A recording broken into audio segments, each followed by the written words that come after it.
The following is a production of Fenix Media. The views expressed do not necessarily represent those of the company or its advertisers and may contain language that's unsuitable for younger listeners.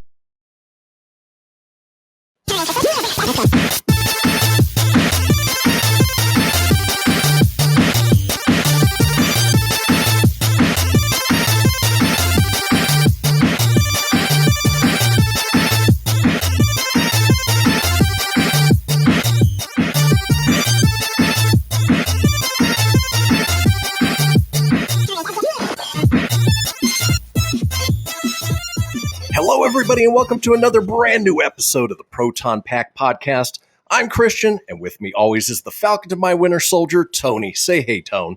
Hey, Tone. What's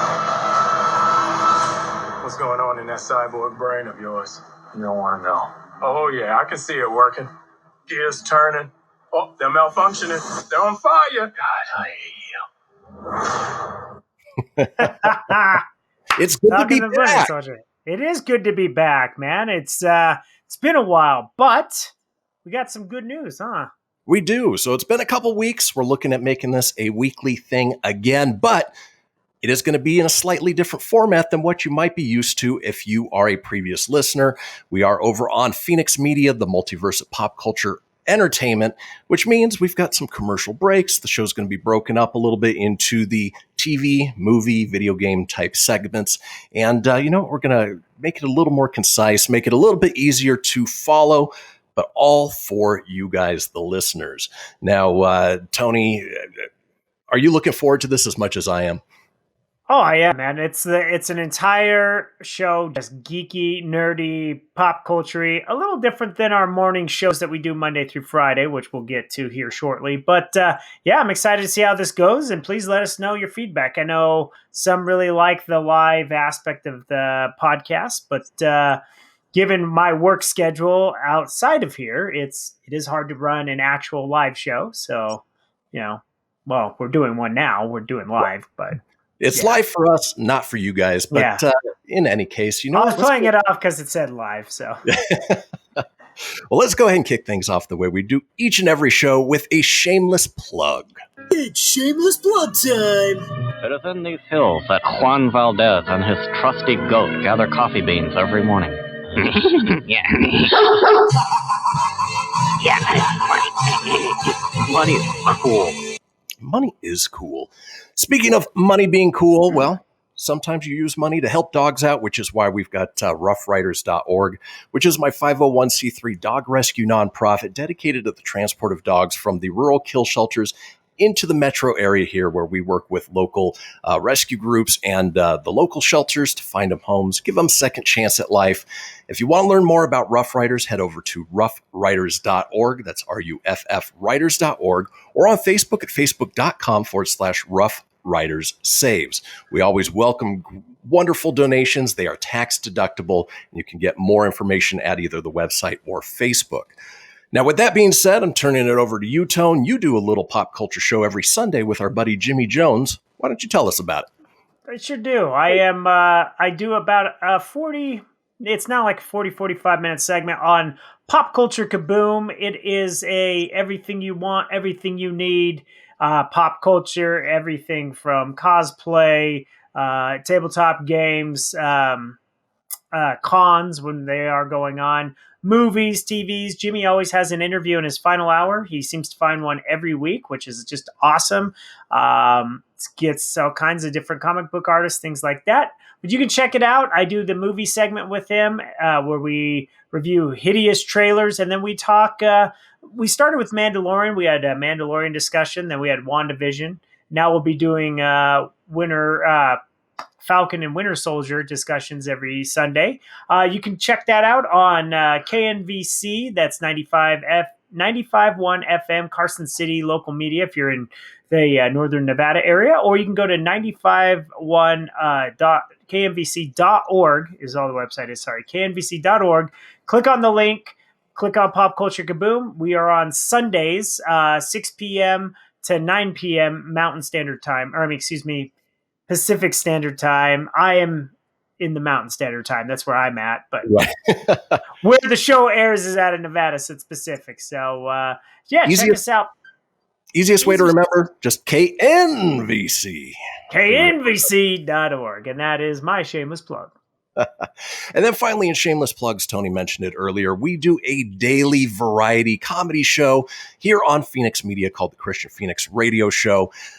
Head over to phoenixmedia.us. You can find everything you need there, but it runs from 8 a.m. to 10 a.m. Pacific Standard Time every single morning. We've got guests. We've got live call-in topics. Tomorrow is a call-in contest. And we have fun. You know, we just sort of scratch the surface. As I like to put it, we are your daily dose of laughs and levity. So with that being said, Tony, we've got a couple minutes before our first break. Typically, we start out with TV news, but I wanted to touch real quick on the WandaVision finale. We were engrossed in WandaVision. We loved it. We couldn't get enough of it. And then we got to the finale, and I'm curious to get your thoughts on how you thought it ended and what the hits and misses were. Yeah. First off, got to give, the first two episodes, if you haven't watched the series, you just got to get past the first two. They're a little quirky. But I loved it, man. Every week, every episode, in my opinion, got better and better. Told a great story. There was a huge cliffhanger. I won't. I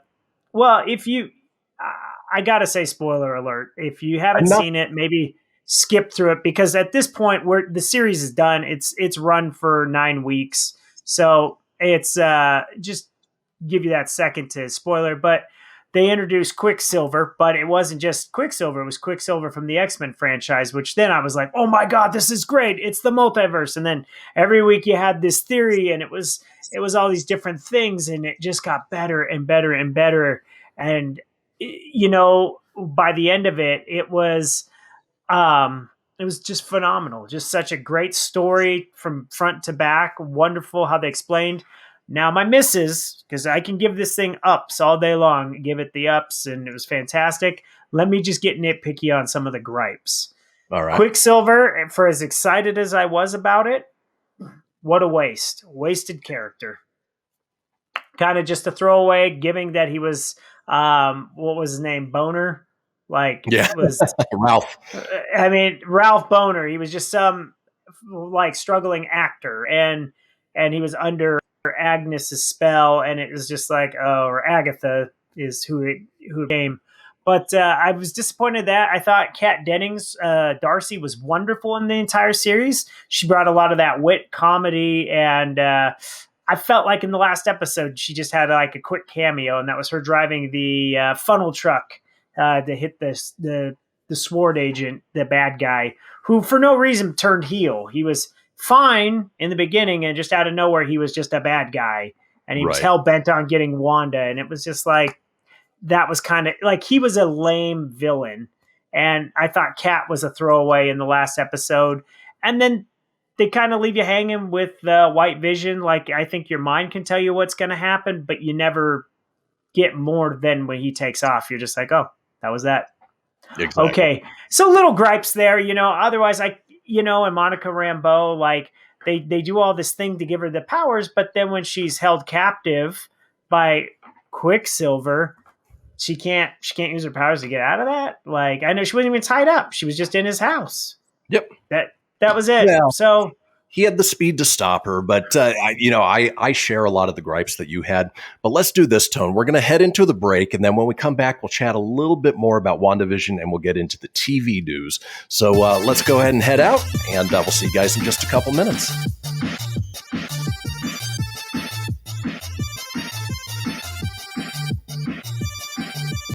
This is Mario Andretti. You know me as a race car driver, but I'm also a Meals on Wheels volunteer. I've raced against the sport's biggest personalities, but I've never met more vibrant, amazing people than the seniors served by Meals on Wheels. You can make a difference by dropping off a hot meal and saying a quick hello. So, America, let's do lunch. Volunteer your lunch break at americaletsdolunch.org. This message brought to you by Meals on Wheels America and the Ad Council. People been saying to your friend, get a different face, and posting on their feed, they're super ugly. The things they say to them online are cruel and they're not true. So tell your friend, I'll stand up for you. Don't worry, I know what to do. Know Know someone being bullied online? You can be a witness and make a difference by letting the world know it isn't cool and by letting your friend know you care. Learn more at eyewitnessbullying.org. Brought to you by the Ad Council. Hope you enjoyed your meal. And I just want to say, he's lucky to have a brother like you. Lucky? Caring for my brother is far from easy. But he's a part of me, like my arms and legs, so I'll be his. No time for tired. Nothing can disable this love. He needs me, but I'm the lucky one, even though I need help now and then. If you're caring for a loved one, visit aarp.org/caregiving for care guides and community. Support for your strength. Brought to you by AARP and the Ad Council.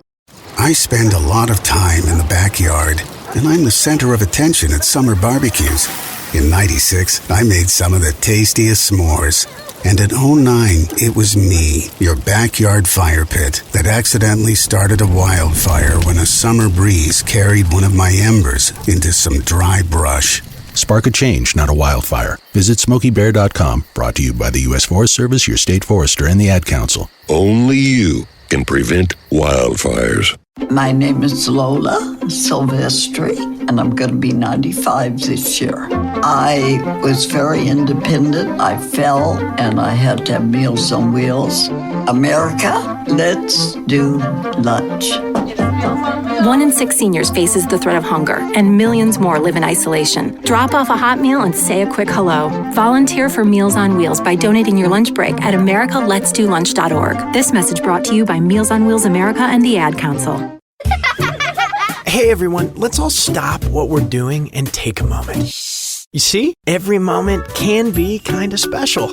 But they can be loud moments, goofy moments, dorky moments, it doesn't matter. Because every time dads like us take a moment like that to spend with our kids, well, it's pretty momentous. So let's take a moment to make a moment. Call 877-4DAD-411 or visit fatherhood.gov. Brought to you by the U.S. Department of Health and Human Services and the Ad Council. You're listening to Fenix Media. Listen live and explore more great shows at phoenixmedia.us.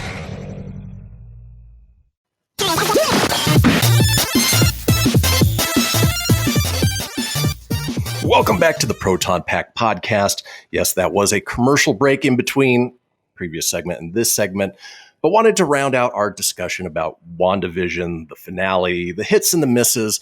I agree with you, Tone. I love the inclusion of the white vision. That was the vision that I grew up with as a kid, just for the eras that we grew up in. So it was awesome seeing that. It didn't end up doing what I thought it was going to do, where it melded, the green and red vision's mind stone with the white vision's body. But after he gave him all of his memories back, my guess is he'll come back into Wanda's life. And then my biggest gripe is that there was no big bad payoff. Agatha was the big bad. We always thought that there was somebody behind the scenes pulling the strings. Maybe it was the lead sword agent, that he was like Mephisto in disguise, but turned out none of that was the case. And so she just ended up being the bad guy. They rounded everything out. The kids disappeared, Vision disappeared, the white Vision flew off to who knows where, and now Wanda is just a nomad walking the earth again. So, yeah. She's in some little hut in the mountains, right? Exactly. Great series. It could have paid off a little bit better just through the excitement, but I think that's more of us putting more into it than what we expected or what they may have expected. So. I like the Easter eggs at the end. It makes you think. We obviously know that Elizabeth Olsen will be back in Doctor Strange in the Multiverse of Madness, or if I said that right. You did. But my almost thought is she's inadvertently going to be the villain in there. I think by going into the dark book is going to create a lot of massive nightmares for Doctor Strange to try to undo. And then when she realizes that she might have thought she was doing good, she creates worse. And who knows, maybe Mephisto is the big bad in this one, because that's you heard it. The last thing you hear are, the boys like, "Mom, help!" So, and weren't they parts of his soul, Mephisto's soul? So maybe there's like a deal to get the boys back. She has to do something for him, and maybe it just goes south. But I ultimately think that she's going to be good by the end of that movie. and they'll undo whatever craziness she's opened. But at that point, too, I think that's where White Vision will come in, and then that's how they'll reunite. That's my thought, but I have no idea. Who knows? It's all theories. Yeah, it's a safe bet, but at the same time, we won't have to go too far to see how her story plays out. Now, with that being said, let's go ahead and go into our TV news, so that way we can run down the latest in, TV news. Bazinga! Call! The cream of the crop! Hey, baby. Let's go, Bob. Excellent. Hail to the king, baby. So this first one kind of took me by surprise when you told me the other day, but there is a Terminator anime series that's been ordered by Netflix. With the last 3 Terminator movies having underperformed at the box office, despite the fact that each one was designed to start a new trilogy, it's pretty clear that the film franchise needs to go dormant for a little while. But that doesn't mean that we won't have a new Terminator project to look forward to. Variety has learned that Terminator anime series has been ordered by the Netflix streaming service. Details are being kept under wraps, but it is known that the anime is a collaboration between Netflix, Skydance, and Production IG. Production IG has been previously responsible for animes like Ghost in the Shell, Eden of the East, and Be the Beginning. Who knows if Arnold Schwarzenegger's T-800 is going to be a part of it, but I think it's an interesting place to take the Terminator franchise. What are your thoughts, Tone? I'll definitely check it out, just because I love the Terminator, even though lately I'm willing to give a chance. Okay. I'm not big on anime. Like how they had Castlevania on there, and I love the Castlevania games, and I was like, I'll do it.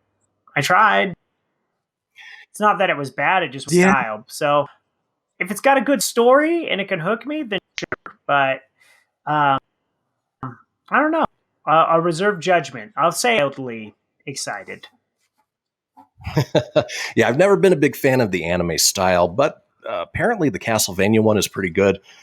Yeah, so either way, I'll check it out on Netflix, and I get Netflix for free, so not for free, but I pay for it anyway, and we'll check out Terminator from there anyway. All right, let's move on to the next story. So the Child's Play TV series finally found its lead actor in Devon Sawa. That name doesn't ring a Sawa. He was in the first Final Destination movie. He was in Idle Hands. Huge during the 90s and then sort of disappeared. But the Chucky TV show from Child's Play creator Don Mancini and Channel Zero creator Nick Antosca has found its leading man in Devon Sawa. According to Collider, cameras are set to roll on the series, with sources saying that Zachary Arthur, Tio Briones, Björgvin Arneson, and Olivia Allen Lind, boy, those are hard to say, will also star. Mm-hmm. In what's been said so far, Brad Dourif is expected to reprise his role as the voice of Chucky, with Jennifer Tilly also believed to be joining the series. She played Tiffany Valentine, Chucky's equally as effed up partner in Bride of Chucky, Seed of Chucky, Curse of Chucky, and Cult of Chucky. Tony, is this something you're going to be checking out? Were you a big Child's Play fan of the original movies? I wasn't a big fan, no. I mean, I didn't hate them, but I think I liked... well, when I was little, they used to freak me out. Like the first one was nuts. I remember that one was good, and then they got kind of stupid after that. Let's see. The last Chucky I saw, I think, was Bride of Chucky. I haven't even seen that one. No, that was when he married Tiffany. So that was like the fourth one. Okay. And that had what was it? John Ritter was in there, and it had a super metal soundtrack. Oh, that's right.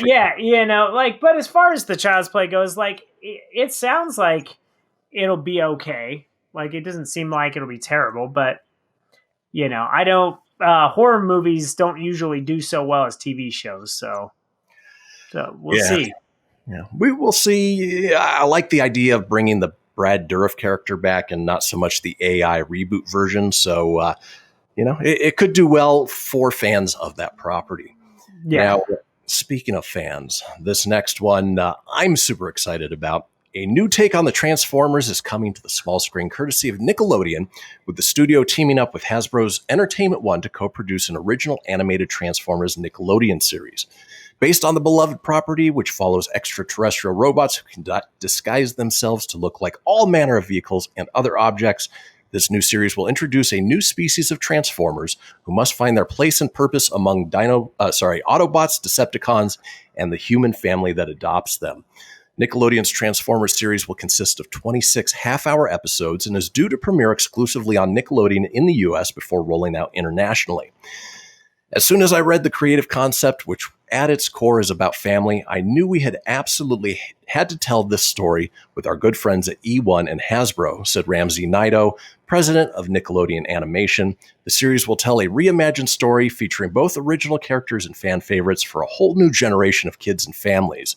The creative team at Nick, overseen by Claudia Spinelli, Senior Vice President of Animation Development, can't wait to get started on building this new world.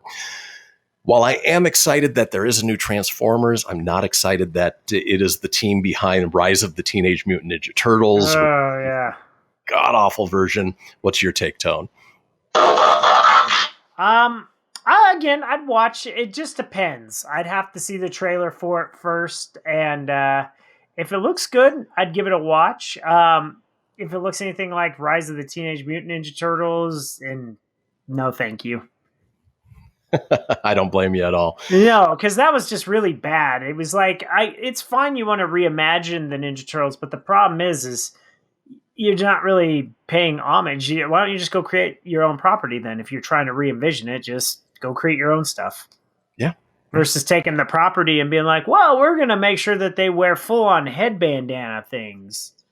But only one of them, and they're all going to look completely different, and... Right, and there's none of the villains that you're used to. Yeah, they created all new villains and stuff. It's like, see, you're creating your own property. Go do your own thing. It's just dumb. Yeah, they're just taking the name, doing something else with it. It just does not make sense. No. But folks, boy, time just flies. That does it for the TV news. We're going to head into our break, and when we come back, we're going to be talking box office report, trailer of the week, and movie news. So don't go anywhere.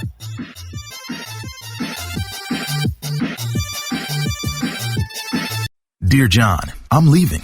Uncontrolled high blood pressure is serious, and I can quit whenever I want. Why can't we get back to when you checked on me? I don't want to leave, but remember, when I quit, you quit. Sincerely, your heart. Listen to your heart and don't let it quit on you. High blood pressure can lead to a stroke, heart attack, or death. Get yours to a healthy range today. For help keeping yours at a healthy range, text PRESSURE to 97779. A message from the American Heart Association, the American Stroke Association, and the Ad Council. WWE superstar Alberto Del Rio. Take one. Behold the angry giant. Try it again, Alberto. Behold the angry giant. Perfect. Good luck tonight. Behold the angry giant. Yay! Read me another one, Dad. This is WWE superstar Alberto Del Rio. It only takes a moment to make a moment. Take time to be a dad today. Visit fatherhood.gov. Brought to you by the U.S. Department of Health and Human Services and the Ad Council. It may be hard to believe, but people just like you are already saving money. FeedThePig.org makes it easy. Their simple savings plan teaches you how to start saving without going overboard. So you don't need to sell all your belongings and live in a commune. These dungarees belong to all of us now, Tom. You don't need to get a second job as a stuntman. We need a new stuntman! You just need FeedThePig.org. Don't get left behind. Get tips and tools at FeedThePig.org. Brought to you by the American Institute of CPAs and the Ad Council. Allison is perfect. I mean, she'd never tell you that. She's humble and perfect. She likes everyone. She even likes her untidy roommate's weird guinea pig. Allison, wait, are you texting and driving? Allison, no. That's the exact opposite of what I was just saying about you. Why, Allison? Why? Texting and driving makes good people look bad. Visit StopTextStopWrecks.org. Brought to you by the National Highway Traffic Safety Administration and the Ad Council. I'm Paul George of the Indiana Pacers. When I was 6, my days were spent playing basketball. When I was 6, my dream was to make it to the NBA. When I was 6, my mom had a stroke. So I want you to learn to spot a stroke fast. F-A-S-T. F, face drooping. A, arm weakness. S, speech difficulty. T, Time to call 911. I'm Paul George. Spot a stroke fast. Visit strokeassociation.org. Brought to you by the American Stroke Association and the Ad Council. My name is Lola Silvestri, and I'm going to be 95 this year. I was very independent. I fell, and I had to have Meals on Wheels. America, let's do lunch. 1 in 6 seniors faces the threat of hunger, and millions more live in isolation. Drop off a hot meal and say a quick hello. Volunteer for Meals on Wheels by donating your lunch break at americaletsdolunch.org. This message brought to you by Meals on Wheels America and the Ad Council. You're listening to Fenix Media. Listen live and explore more great shows at phoenixmedia.us.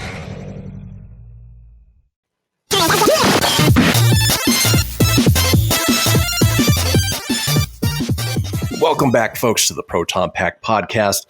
Last segment, we finished up the TV news, got through only half of what we had planned, but, we're still getting used to the new format, having commercials, keeping it only an hour long as opposed to before we could go an hour and a half, 2 hours, and really go quite a bit of time.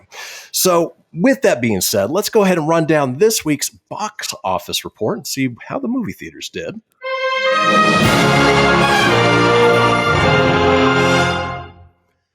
Well, there's a brand new number one. Didn't make huge numbers, but Disney's Raya and the Last Dragon opened in first place with an estimated $8.6 million. Of course, it's available. Good news, everyone. Yeah. It's also available on Disney Plus's Premier Access.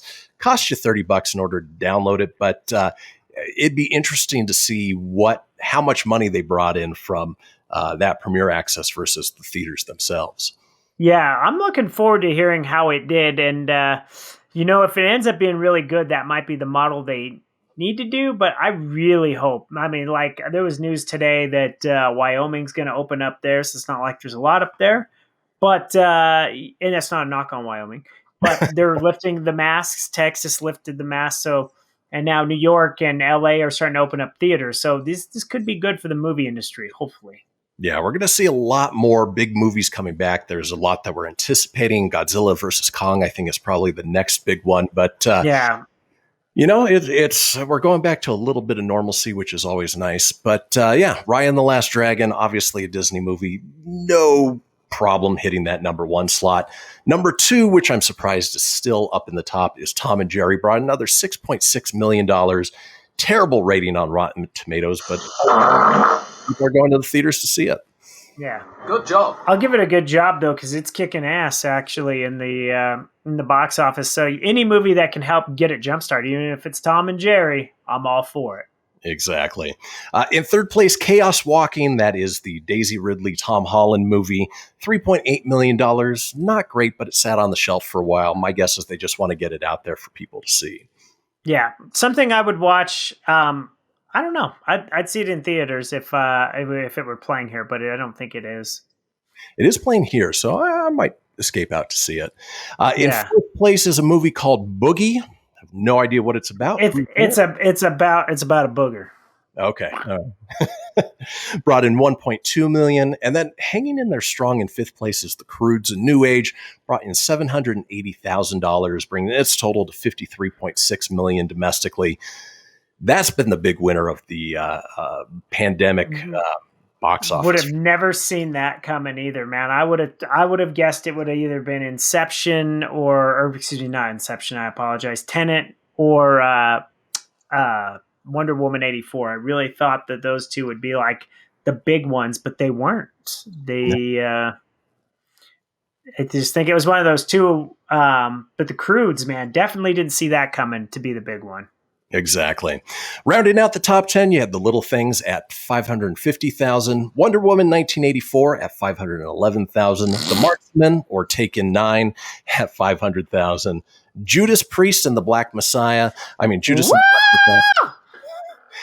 $282,000, and then Monster Hunter rounding out the top 10 and $60,000. So not bad for the box office, despite everything that's going on right now.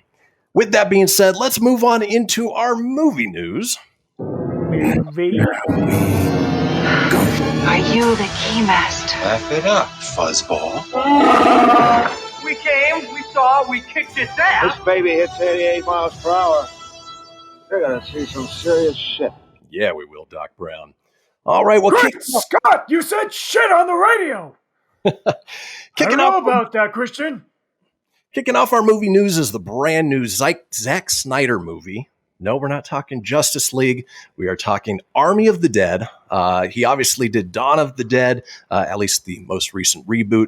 My guess is this is a continuation of it. But since this is a video show as well as a podcast show, why don't we go ahead and check it out as well? So let's go ahead and move some of these things around here, and let's give it a listen.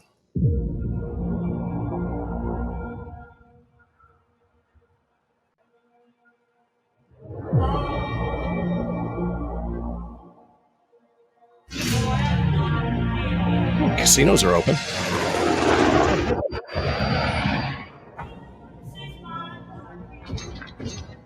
It's Batista. Drax the Destroyer. Now, I forgot he had done Dawn of the Dead. Hey, too.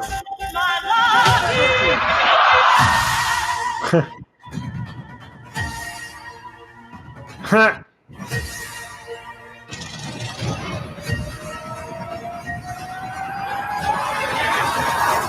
Yikes. That's heavy, brother. But I dig it. Yeah.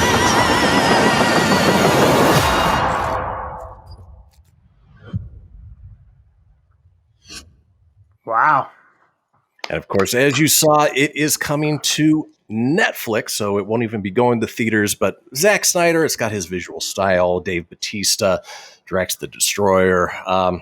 Looks exciting. What do you think, Tom? Oh, I'd see that in theaters. That's the crazy thing. I would go to theaters to see that, but I will definitely be watching that. It looks just intense. All those zombies on the Las Vegas Strip. I mean, just a sea of zombies.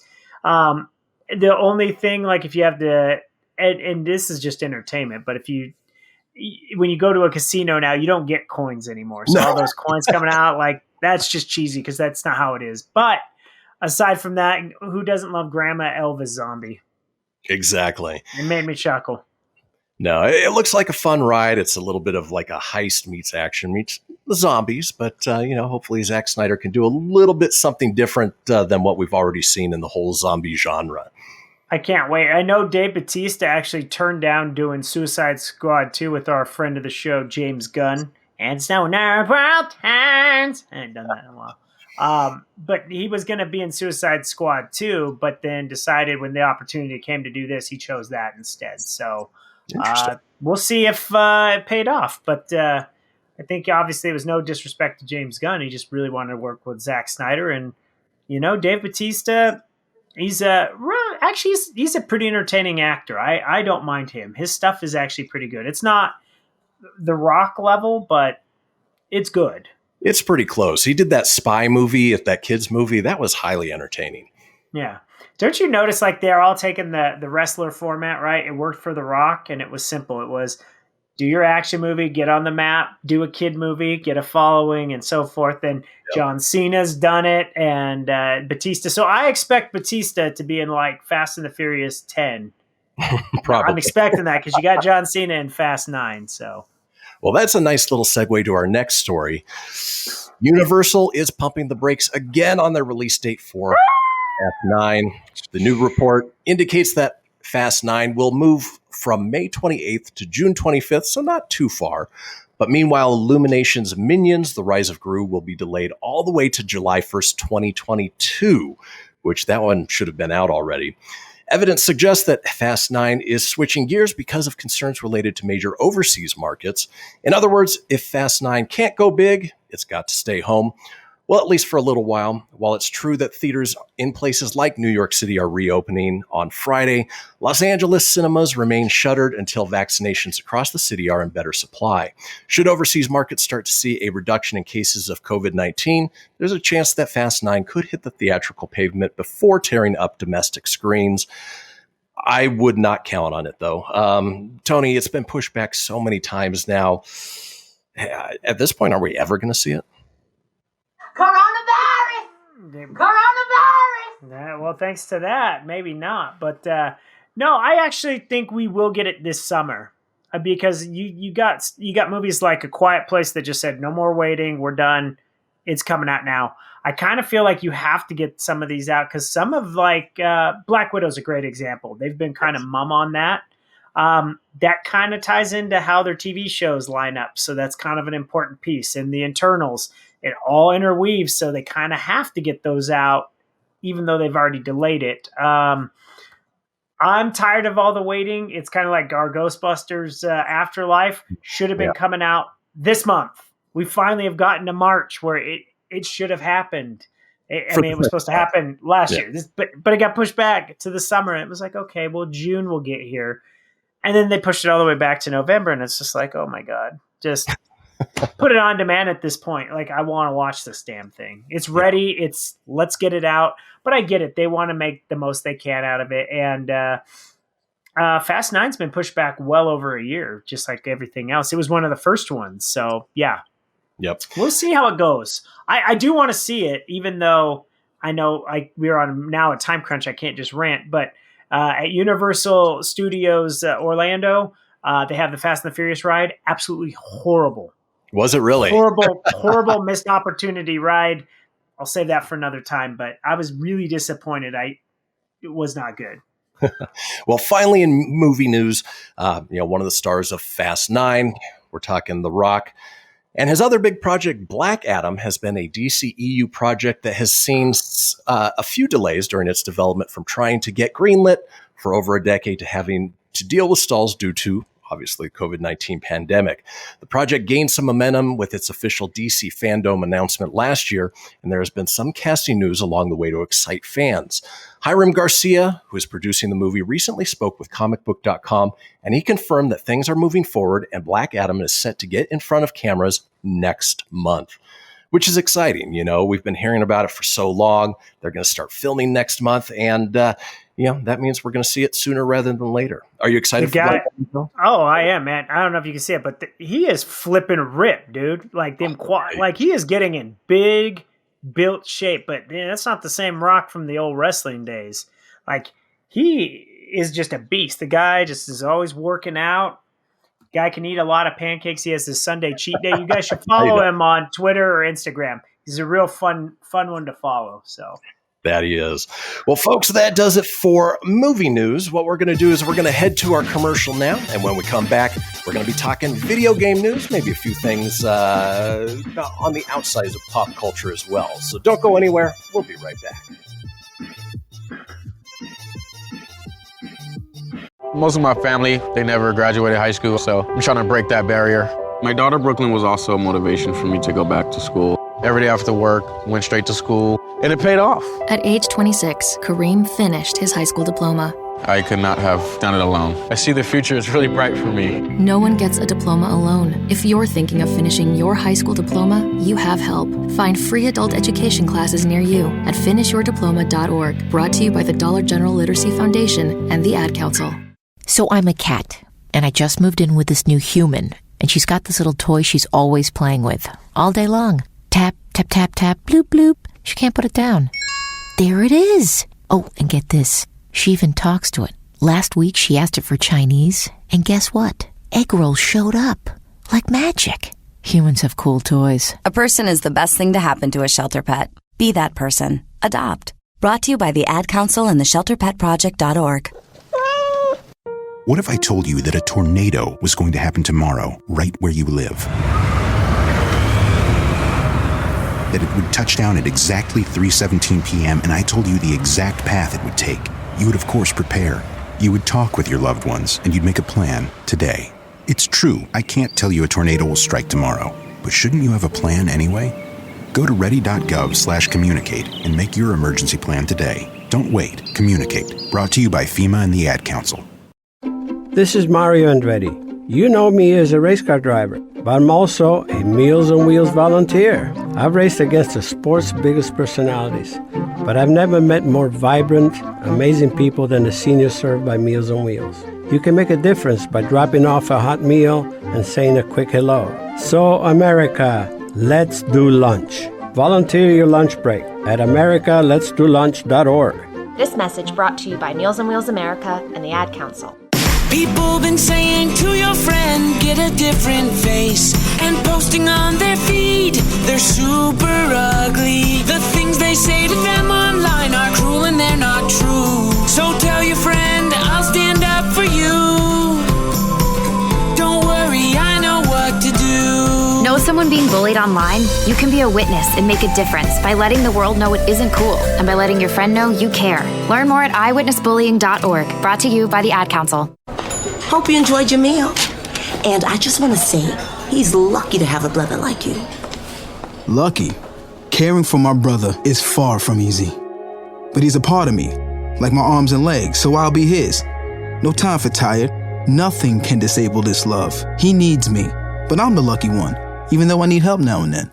If you're caring for a loved one, visit aarp.org/caregiving for care guides and community. Support for your strength. Brought to you by AARP and the Ad Council.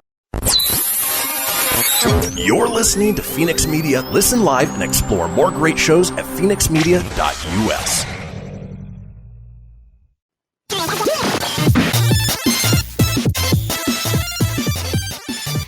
Welcome back, folks, to the final segment of the Proton Pack podcast. You know, we're getting used to the shorter time frame, the more succinct time frame, but we're having fun nonetheless.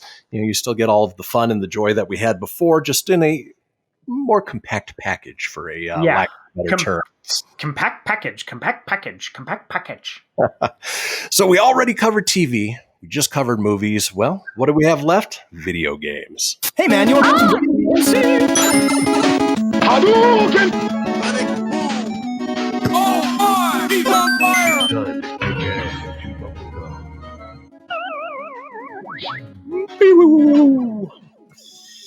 K.O.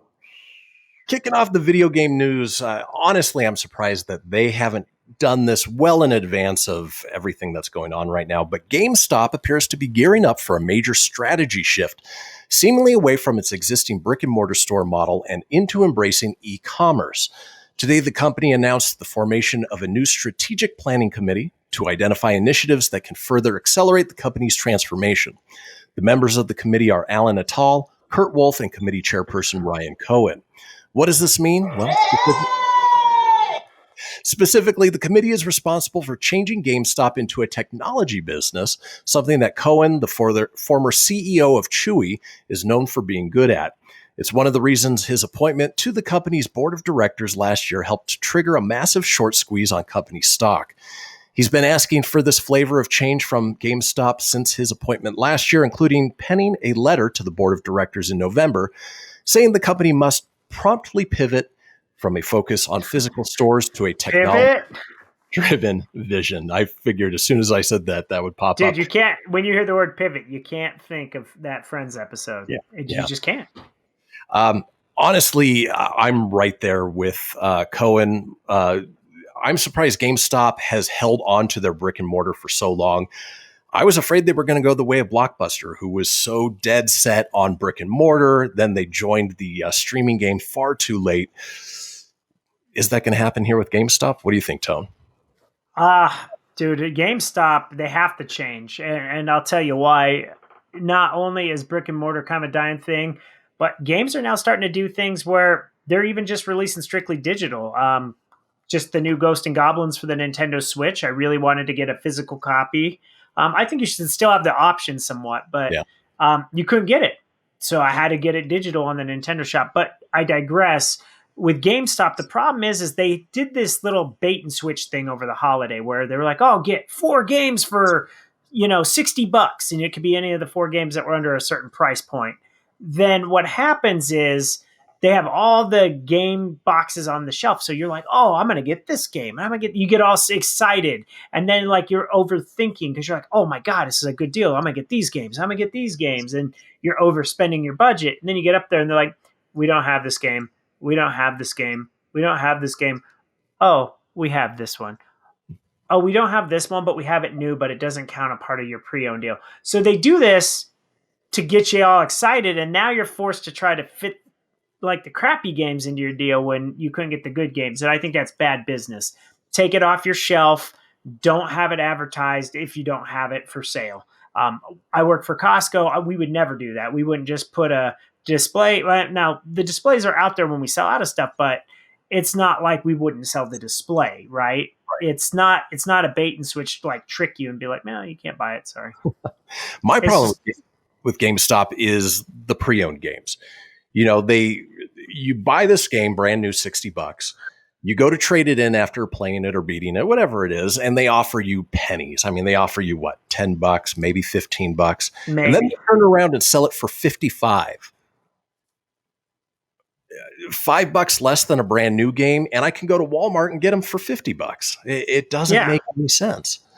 No, yeah, their pre-owned selection, price-wise, is bad. Even when you were a part of the Power member, whatever their little Power player card was. Yeah, and you'd get a discount, but man, we're talking minuscule discount. And the trade-ins were a joke. Like, younger Tony did a lot of dumb trade-ins, like, oh, well, it goes to be the new game, I guess we'll just do it. And it's like, wasn't worth it, man. They're making hand over fist, and now it's biting them in the butt. It's they have to change and evolve. Like if you've gone into a GameStop lately, it's not even all about video games anymore. Now they carry a huge selection of Funko Pops and board games and collectibles and things like that. And that's all neat and dandy, but their pricing strategy as well as their bait and switch is it's not really good. I don't like going into GameStop, to be honest with you. Not a fan of it. I don't blame you, but it'll be interesting to see how they take this new direction with e-commerce and digital, and hopefully they can recover and come back to glory. Otherwise, we're going to be talking about them in the same vein as Blockbuster. So exactly. And I hope not. It is always nice to see a video game store. I'm not going to lie. That's why I like the mom and pop ones. Those ones that are vintage video games. You can see the old school stuff. Those are fun just to even walk through, man. They're just awesome.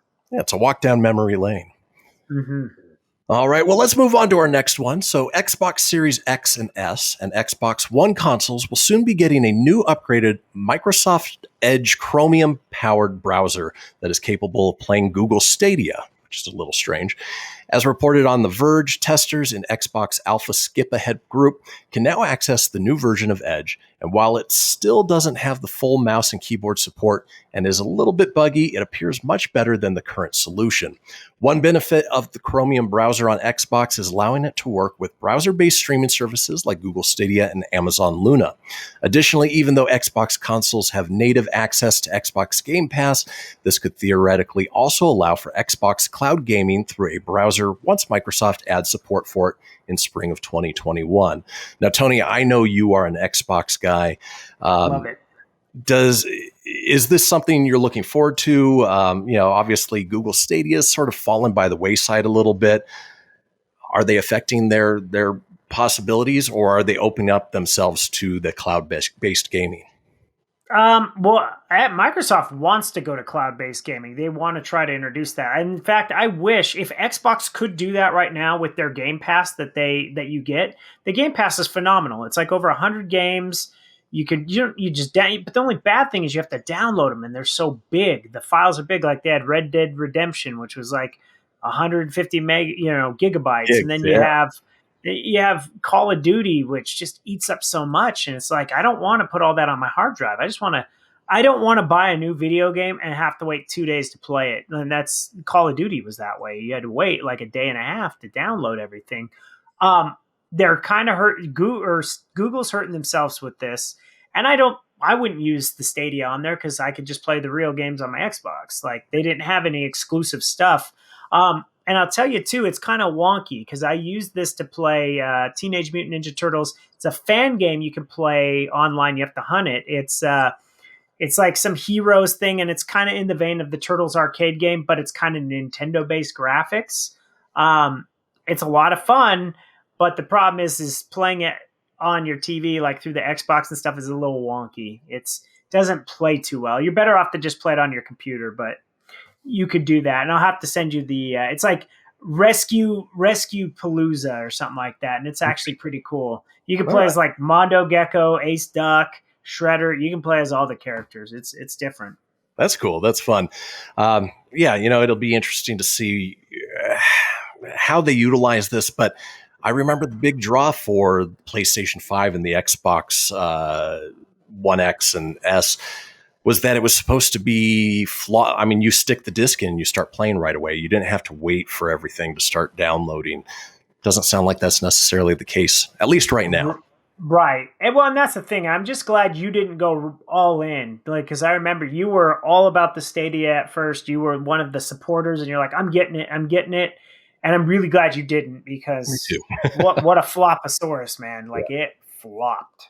And it shouldn't have flopped. It's such a great idea. I think much like the Dreamcast was ahead of its time, other companies are going to see what worked for that system that was innovative and use it for them. Yeah, that's how it's going to pan out. I love the idea of cloud-based gaming, but until one of the bigger players does it, I guess we won't see its success quite yet. And then finally, in video game news, wanted to run down, apparently Nintendo Switch is running some deals on Amazon for the Nintendo-based games. So we're not talking about Sonic or some of the offshoot ones where, you can get them for $19, $20, $30.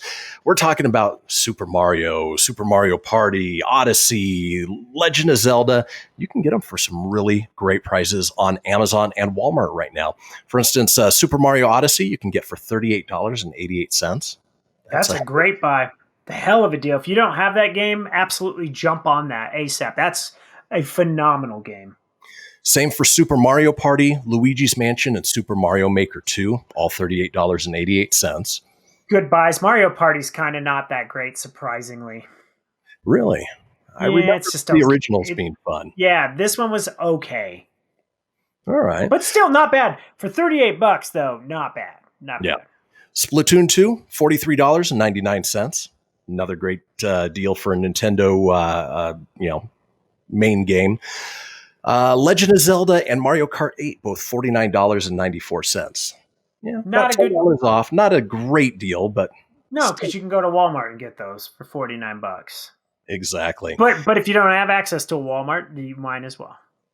And then finally at Walmart, the new Super Mario Brothers U Deluxe, $38.99. Not a bad deal. No, it's a great game. Any game you could pick up that was formerly a U, like from the Wii U, is worth picking up. That system, unfortunately, just didn't do well. And come to find out, I know we're running out of time. It's a collector's item now. It's worth way more than it ever has been. So I'm glad I didn't get rid of mine. I almost did. Hey, who knew? Good to know. Well, folks, that does it for this episode of the Proton Pack Podcast. Be sure to follow us on Facebook at facebook.com/Proton Pack Podcast.